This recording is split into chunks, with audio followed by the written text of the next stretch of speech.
अस्सलाम वालेकुम स्टूडेंट जैसा कि आप लोगों को पता है कि प्रीवियस वीडियोस में हम डिस्कस कर रहे थे चैप्टर 8 रेक्टिलिनियर मोशन। ये है BSc mathematics book introduction to mechanics by QK Ghori का चैप्टर नंबर 8, जो एग्ज़ाम पॉइंट ऑफ व्यू से बहुत इंपॉर्टेंट है। और इसके हमने मोशन विद कांस्टेंट एक्सेलरेशन के कुछ क्वेश्चन लास्ट वीडियो में डिस्कस किए और इस वीडियो में हम डिस्कस करने वाले हैं मोशन विद वेरिएबल एक्सेलरेशन के क्वेश्चन। तो सबसे पहले तो हमें बताना चाहिए रेक्टिलिनियर मोशन क्या है। रेक्टिलिनियर मोशन एक सिंपलेस्ट मोशन इन नेचर है, वो मोशन जो एक स्ट्रेट लाइन में होती है, इसे हम कहते हैं रेक्टिलिनियर मोशन। और इसकी टू टाइप्स होती हैं, एक हॉरिजॉन्टल मोशन और एक वर्टिकल मोशन। वर्टिकल मोशन में फ्री फॉल मोशन भी होती है, डाउनवर्ड फ्री फॉल मोशन और अपवर्ड। इसी तरह से हॉरिजॉन्टल मोशन की भी टू टाइप्स होती हैं। First type is motion with constant acceleration and second is motion with variable acceleration. So when the acceleration is variable, it depends on three factors. First factor is time, second is velocity and third is distance. So जब हम question solve करेंगे variable acceleration के, तो हमें ये तीन equations use करनी होंगी. First is time dependent acceleration equation, second is distance dependent acceleration and third is velocity dependent acceleration. ये तीन इक्वेशंस बहुत इंपॉर्टेंट हैं जो हमें ये question with variable acceleration solve करने में बहुत हेल्पफुल होंगी. तो स्टूडेंट्स, ये है क्वेश्चन नंबर 10 एक्सरसाइज सेट 8 से. And the question says discuss the motion of a particle moving in a straight line if it starts from rest at t is equal to 0 and its acceleration is equal to. उसके बाद हमें इसमें तीन questions दिए हुए हैं. ये एक ही क्वेश्चन में तीन पार्ट्स हैं. तो first is t to the power n, second is a cos t plus b sin t and third is minus n square x. तो हमें ये तीनों क्वेश्चन सेपरेटली एक एक करके सॉल्व करने होंगे. तो सबसे पहले हम सॉल्व करेंगे फर्स्ट, वो है t to the power n. सबसे पहले हमें ये पता होना चाहिए कि हमें इसमें डेटा गिवन क्या क्या है. तो first data is acceleration is equal to t to the power n.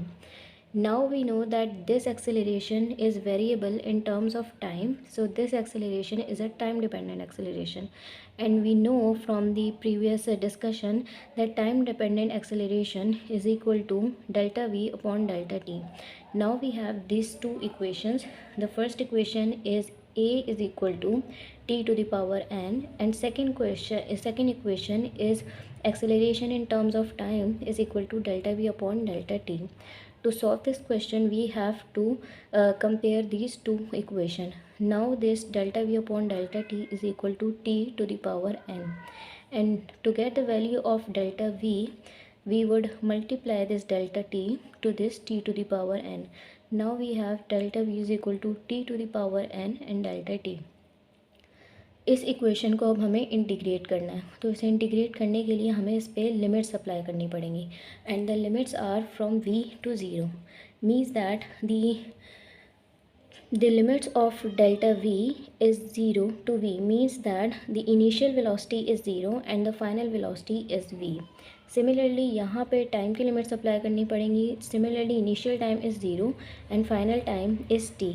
इसे डिफ्रेंशिएट करने के बाद हमारे पास ये इक्वेशन आएगी, velocity is equal to 1 upon n plus 1 t to the power n plus 1.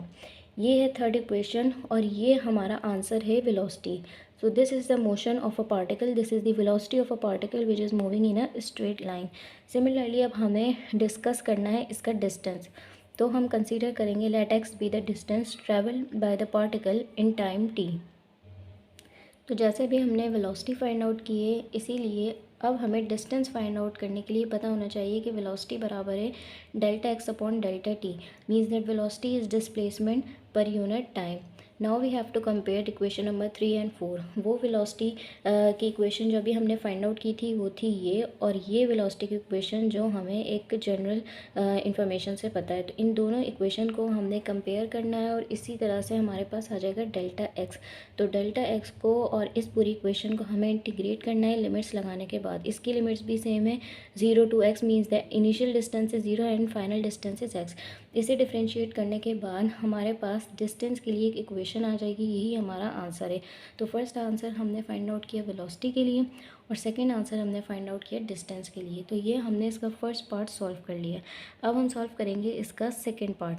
तो इसका सेकेंड पार्ट शुरू होता है यहाँ से। सेकेंड इक्वेशन हमें गिवन है a cos t plus b sin t। यहाँ पे एक्सेलरेशन बराबर है a cos t plus b sin t। तो this acceleration is time dependent acceleration again. तो टाइम डिपेंडेंट एक्सेलरेशन में हमें पता है acceleration in terms of time is equal to delta v upon delta t। Now we have to compare these equation number 1 and equation number 2 like we did before. So now we have delta v upon delta t is equal to a cos t plus b sin t। Similarly यहाँ पे भी delta v की value के लिए हम इस delta t को यहाँ पे इस पूरी टर्म से मल्टीप्लाई करवा देंगे और यहाँ पे भी हम सेम इंटीग्रेट करेंगे लिमिट्स लगाने के बाद। इसकी लिमिट्स भी सेम है, initial velocity is 0 and final velocity is v। Similarly हमने यहाँ पे जब इसको इंटीग्रेट किया तो हमारे पास ये वैल्यू आ गई। तो जब हम इसे सॉल्व करेंगे तो हमारे पास वेलोसिटी की एक इक्वेशन आ जाएगी और ये है motion of the particle means velocity of the particle moving in a straight line. For distance के लिए हमें क्या करना पड़ेगा, we know that velocity is equal to displacement upon time. अब हम इन दो इक्वेशन को कंपेयर करेंगे जैसे हमने पहले किया था, same as it is equation भी वैसे ही सॉल्व होगा। इन दोनों इक्वेशन को कंपेयर करने के बाद हमें डिस्टेंस के लिए डिस्टेंस पे और इस पूरी इक्वेशन पे लिमिट्स अप्लाई करनी है। तो यहाँ से हम एक्स की वैल्यू फाइंड आउट कर सकते हैं। इसे जब हमने सॉल्व किया तो एक्स के लिए भी एक इक्वेशन आ जाएगी, A bracket 1 plus cos T plus B the whole bracket T minus sine T. ये है हमारा आंसर डिस्टेंस के लिए। तो ये इक्वेशन को यूज़ करते हुए हम इसका डिस्टेंस भी फाइंड आउट कर सकते हैं। सिमिलरली जैसे हमने वेलोसिटी के लिए इक्वेशन फाइंड आउट की थी, तो ये वेलोसिटी के लिए हमारा आंसर है and this answer is for distance. Similarly ये थर्ड क्वेश्चन भी है जो आप देख सकते हैं कुछ इस तरह से सॉल्व होगा। अब चाहे तो उसका स्क्रीनशॉट ले लें या फिर कहीं पे नोट कर लें। तो ये 3 पार्ट्स का एक क्वेश्चन है जो एग्ज़ाम पॉइंट ऑफ व्यू से बहुत इम्पॉर्टेंट है।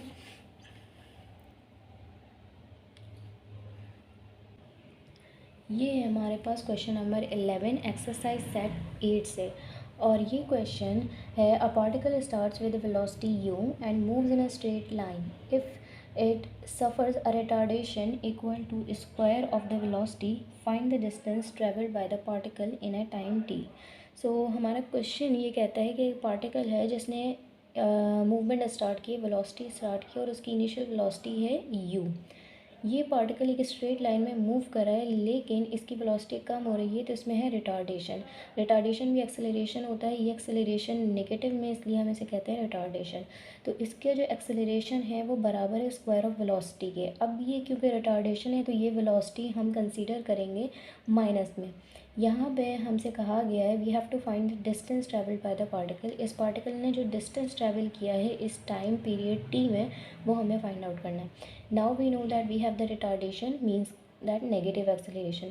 For velocity we know that when the acceleration is dependent on the velocity, we know that we would use what kind of equation.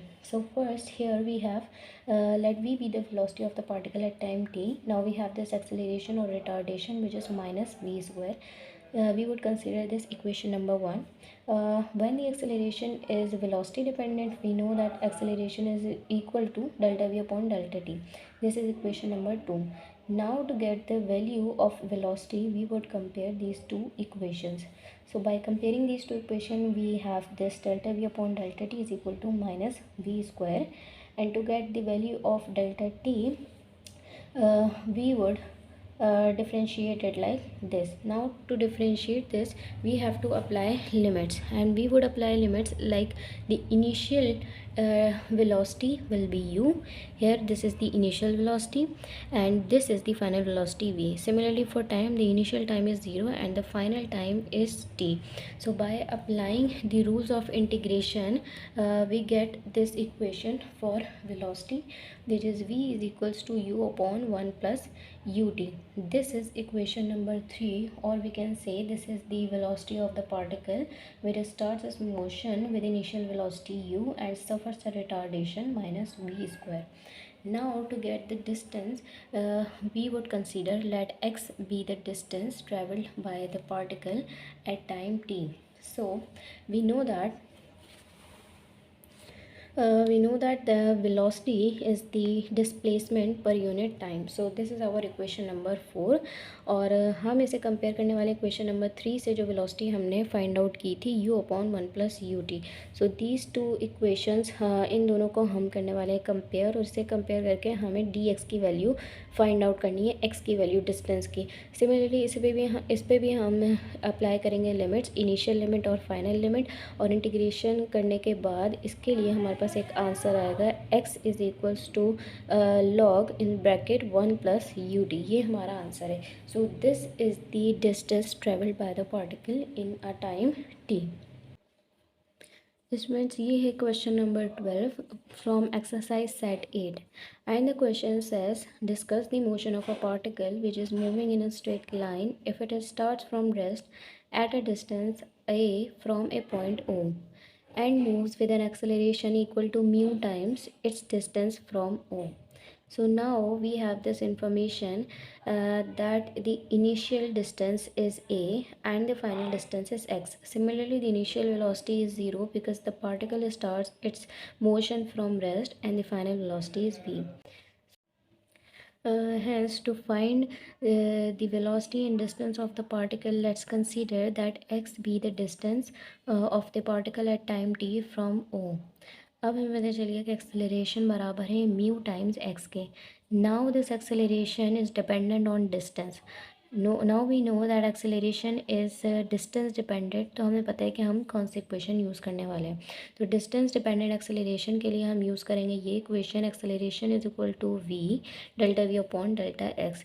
Now we have to compare these two equation to find the value of velocity. By comparing these two equation and after applying limits on it, the initial velocity is 0 and the final velocity is v.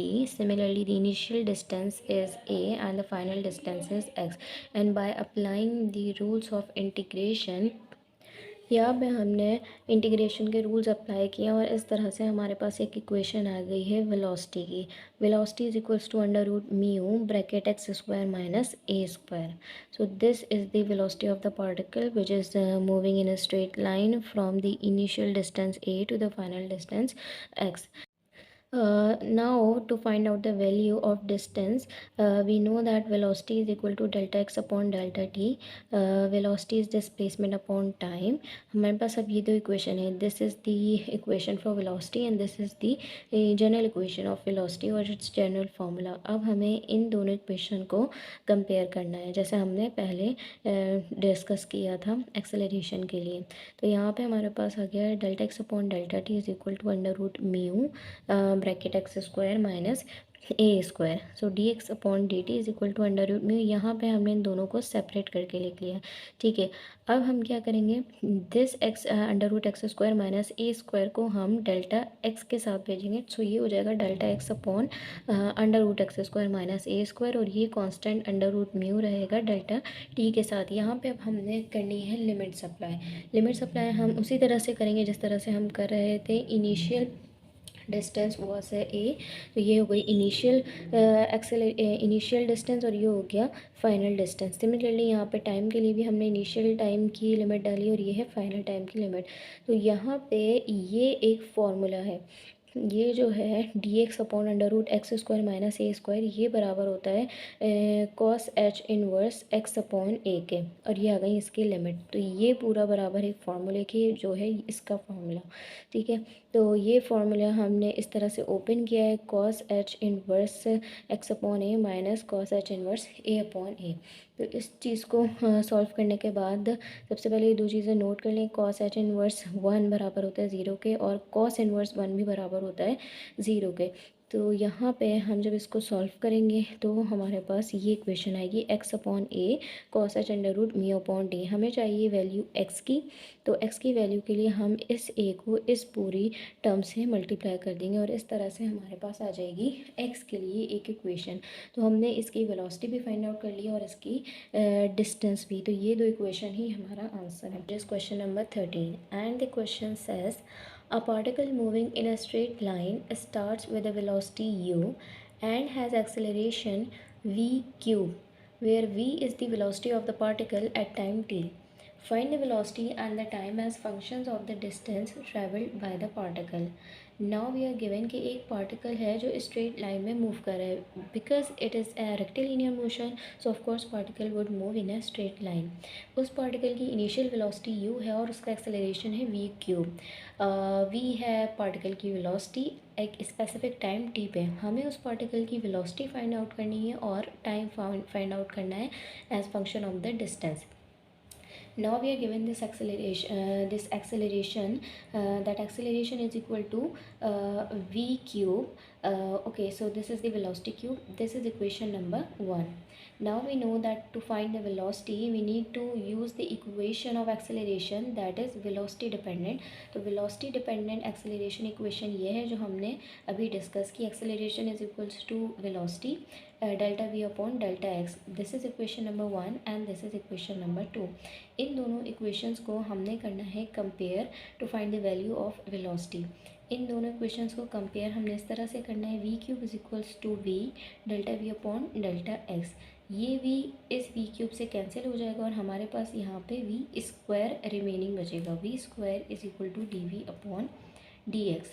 यहाँ पे अब हमें एक value निकालनी है. ठीक है, हमें वेलोसिटी की वैल्यू निकालनी है. तो ये वी स्क्वायर हम भेजेंगे इक्वल टू के राइट साइड पे. तो ये वहाँ पे जाके हो जाएगा v minus cube v minus two और ये डी एक्स आ जाएगा लेफ्ट साइड पे. इस तरह से यहाँ पे हमने अप्लाई करनी है limits, initial limit and final limit.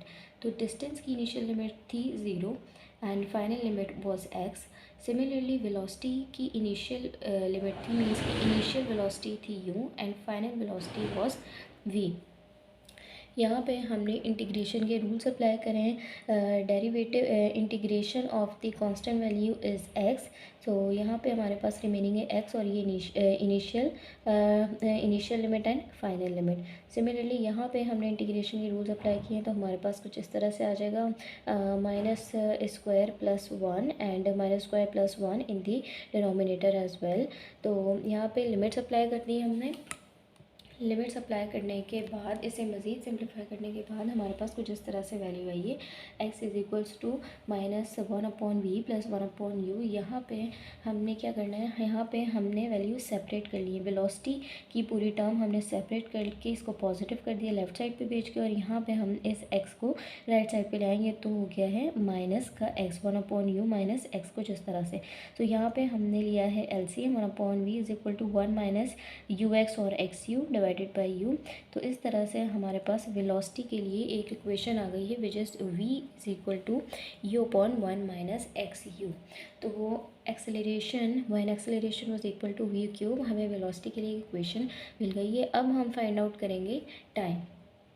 तो we know that v is equal to delta x upon delta t because velocity is equal to displacement upon time. यहाँ से हम फाइंड आउट करेंगे इक्वेशन टाइम के लिए because यहाँ पे आ रहा है डेल्टा टी. इस इक्वेशन को हमने कंसीडर कर लिया इक्वेशन नंबर 4 और ये इक्वेशन थी इक्वेशन नंबर 3.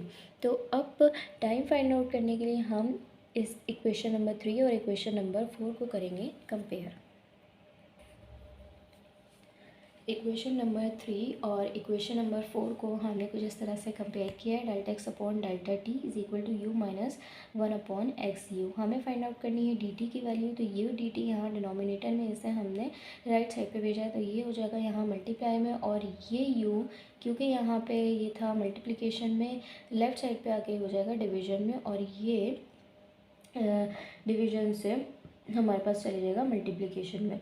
सिमिलरली यहाँ पे dt को सेपरेट करने के लिए हमने इसे सिंप्लीफाई करना है, और यहाँ पे कांस्टेंट पे हम अप्लाई नहीं करेंगे. इंटीग्रेशन हम अप्लाई करेंगे डेल्टा एक्स पे. सिमिलरली ये u भी यहाँ पे कांस्टेंट है तो हम इंटीग्रेशन अप्लाई करेंगे इस x और डेल्टा x पे. तो इंटीग्रेशन अप्लाई करने के बाद हमें यहाँ पे लिमिट्स अप्लाई करनी है. लिमिट्स अप्लाई करने के बाद हमने इसे किया है सिंप्लीफाई करने के बाद हमारे पास ये वैल्यूज़ आई हैं, और यहाँ पे इसे हमने मज़ीद सिंप्लीफाई किया तो हमारे पास आया है 2x minus ux² / 2u = t। Similarly हमारे पास इस तरह से एक इक्वेशन आ गई है। यहाँ पे हमने x कॉमन ले लिया है, तो x/2u एंड ब्रैकेट 2 - ux, ये इक्वेशन है फॉर टाइम। तो क्वेश्चन में हमसे पूछा गया था वेलोसिटी और टाइम फाइंड आउट करने के लिए उस पार्टिकल का, जो हमने फाइंड आउट कर लिया है। आई होप कि आप लोग को ये क्वेश्चन समझ आएगा, ये एग्जाम पॉइंट ऑफ व्यू से इम्पॉर्टेंट है। थैंक यू, मिलते हैं नेक्स्ट वीडियो में। अल्लाह हाफिज़।